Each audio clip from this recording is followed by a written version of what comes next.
Hello, and welcome to another episode of Ask SplitSuit a Question. I'm James SplitSuit Sweeney here for thepokerbank.com, and today we're going to answer one of your questions.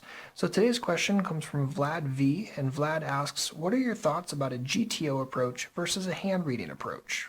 So Vlad, that's a great question and a question that I'm seeing a lot more nowadays, so let's talk about it real quick.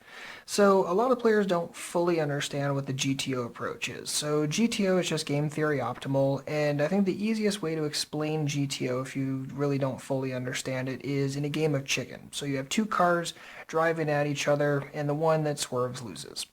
So what's the optimal GTO strategy for this game? Is it to always go straight? Is it to always go left, always go right, to balance it 1/3 apiece, or something else? Well, the actual optimal way to play chicken is to take your steering wheel off, hold it out the window, and force your opponent to do something.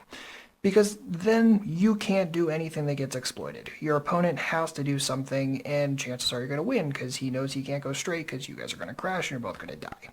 So that's what the GTO approach is in the game of chicken. Now, how does that relate to poker? So let's take an overly simplified situation where on the river there's a $500 pot, we have $500 effective, and we decide to jam the river. And we're just going to overly simplify it. We're going to say that we have the best hand 2/3 of the time and we have total air 1/3 of the time. In this situation, we are actually shoving a very perfectly balanced range and we're totally good and our opponent can't exploit us. He can only make mistakes by folding too much or calling too much with second best hands, blah, blah, blah. But ultimately, we are playing totally GTO in that situation. And again, this is a river situation.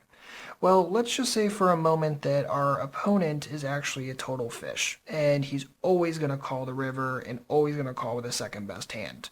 Well, against him, why would we want to take the steering wheel off, make the shove, and have this two-thirds value, 1/3 bluff type range if he's always going to call with the second best? Why shove the bluffs in that situation? If we make it so our river shoving range is only the nuts, then obviously we make a ton more value against that fishy opponent who's going to make the calling mistakes, whether we bet a GTO strat or whether we bet an exploitative strategy. So in that kind of situation against a fishy opponent who's going to make a lot of mistakes, going more exploitative is going to be best. And that's oftentimes going to be what you're going to find against bad players and against smaller stake players, micro stake players. They don't have enough knowledge to necessitate using a GTO strategy. So against them, you can just play totally exploitative. Find their leaks, find that they're going to call rivers too lightly, or they're going to be folding here too often, or they don't have enough bluffs in this range or that range, and then play an exploitative strategy against them.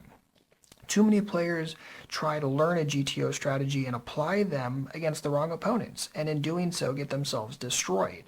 Now, having an understanding of GTO in poker and understanding, okay, well, this is when a range is perfectly balanced, or this is how my range needs to look in this situation, is a great starting point. And then you can use that if you're playing in a situation where you need to be GTO. But if you're playing in a game or a situation where exploitative is going to be the name of the game, is going to be more profitable, then you know when to veer away from GTO, play totally exploitative, and generate more value in that particular situation. So really the key point here is to understand when you need GTO and when you need to play more exploitative. If you're playing in smaller stakes games, micro games, if you're playing against bad opponents constantly, you don't need GTO. If you're playing against good players often, if you're playing heads up a lot of the time against good players, GTO is going to be way, way, way more important. And if you want to learn more about GTO, I would check out Ed Miller's new book, Poker's 1%. Great book to get you started on the topic. So Vlad, thanks for the great question, and if you or anyone else has any poker-related questions, don't hesitate to let me know in the Google Plus page. I'll leave a link for that in the description box, and please make sure to like and subscribe if you're enjoying this type of video. So same as always, if you have any questions, please don't hesitate to let me know. Otherwise, good luck out there, and happy grinding.